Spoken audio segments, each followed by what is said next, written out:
Merhaba arkadaşlar, kanalıma hoş geldiniz.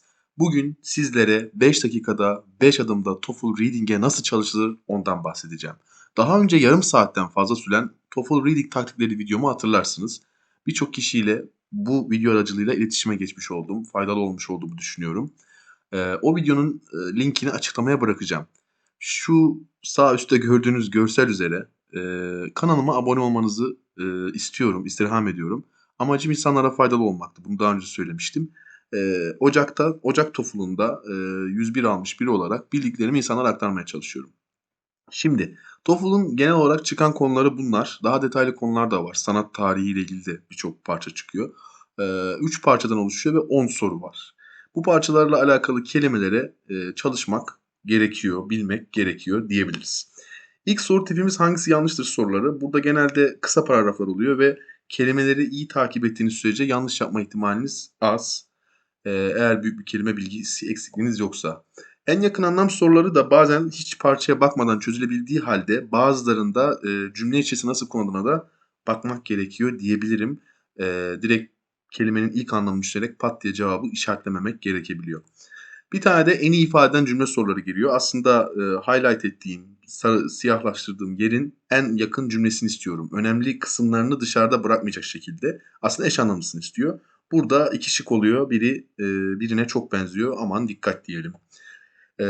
Hangisi doğrudur sorularında ise burada mesela construction buildings ile alakalı demiş. Anahtar kelimeyi parçadan bulup önündeki ve sonrasındaki cümleleri okumak gereken soru tipi diyebilirim.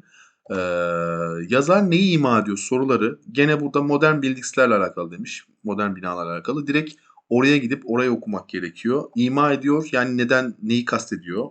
Bu soru tipinde de biraz gramer bilgisi gerekiyor cümlelerin yapılarını anlayabilmek için. İlişki ve bağlantı kurma sorularında ise e, gene bu ifadenin geçtiği, soruda geçen ifadenin geçtiği yeri bulup bir önceki ve bir sonraki cümleyi okuduğunuzda cevap bulabilmiş oluyorsunuz. Bazen ayrıntı bir bilgi şıklar olabiliyor. Aman ha onu işaretlemeyin. İfadenin kullanılma sebebi yani bir cümlede olabilir, bu yerde olabilir. Yazar bunu niye kullandı? Genelde bir şeyi vurgulamak, bir şeyi açıklamak, bir şeyi ortaya koymak için kullanılan ifadeler oluyor. Dolayısıyla gene sonraki cümle ve önceki cümle, genelde önceki cümle değil ama sonraki cümleye dikkat etmeniz gerekiyor diyebilirim. Paragraftan çıkarımla hangisi doğrudur? Şimdi hangisi doğrudur vardı. Bunlar biraz daha hardcore dediğimiz zor soru tipi. Çünkü paragrafı neredeyse komple okumak gerekebiliyor. Çünkü paragrafta bir sürü bilgi var. O bilgileri analiz edip ne yapmanız gerektiğine karar vermeniz gerekiyor. O yüzden burada hem kelime bilgisi hem gramer açısından ciddi bir şeyler yapılması gerekiyor. Boşluk doldurma soruları sorudaki yani şu solda gördüğümüz örnek cümledeki ifadeyi yakalarsanız however demiş mesela bir şeye ters yönde bir şey söyleyecek. Dolayısıyla bu paragrafı zaten başka soruları çözerken okuduğunuz için biraz baktığınızda nereye geleceğini anlayabiliyorsunuz. Ama şu devamı however'dan sonrasıyla bağlantı kurulabilecek cümleyi bulmanız lazım. Koyacağınız yeri bulabilmeniz için. Özet çıkarma soruları zaten en zor kısım. 2 puanlık. Bunu ben gene anlatmıştım orada. Bu da ayrıntıya girmeyen, parçanın ana konusunu oluşturan aslında bir paragrafın tahsis edildiği şeyler. Genelde buradan 3 tane şey seçiyorsunuz. O 3 tane şey aslında neredeyse her birinin büyük paragrafların ayrıldığı cümlelerin yani o paragrafların özeti oluyor. Tutup da bir paragraftaki ufak bir iki cümlelik yeri burada seçmemeniz gerekiyor diyebilirim. Sonuç olarak 5 taktik var dedik. Gramerimiz iyi olacak. Cümleleri anlayabilecek hale gelmemiz lazım. As, when, relative clause'lar bunları bilmek lazım. Kelime bilgimiz olacak. Decline, deprive, decrease, reduce bunların hepsi azalmak demek ama nerede nasıl kullanıldığını iyi bilmemiz lazım. Bol bol pratik yapacağız. Pratik yapmadan asla olmaz. 3-5 reading çözerek sınava girmiyoruz.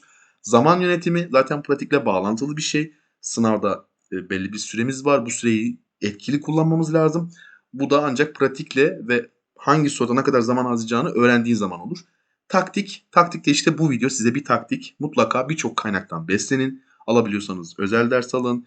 Bakabiliyorsanız YouTube'dan videolara bakın. Kendinizi geliştirme odaklı olun. Bu işin daha kolay, daha doğru yapılabilecek yöntemlerini öğrenme odaklı olun. Zaten bu soruda gördüğünüz, bu videoda gördüğünüz reading'i ben TOEFL reading taktikleri videomda çözmüştüm. Aşağı linkini bırakıyorum. Videoyu beğenmeyi unutmayın. Kanalıma abone olmayı unutmayın. Kendinize iyi bakın. Görüşmek üzere.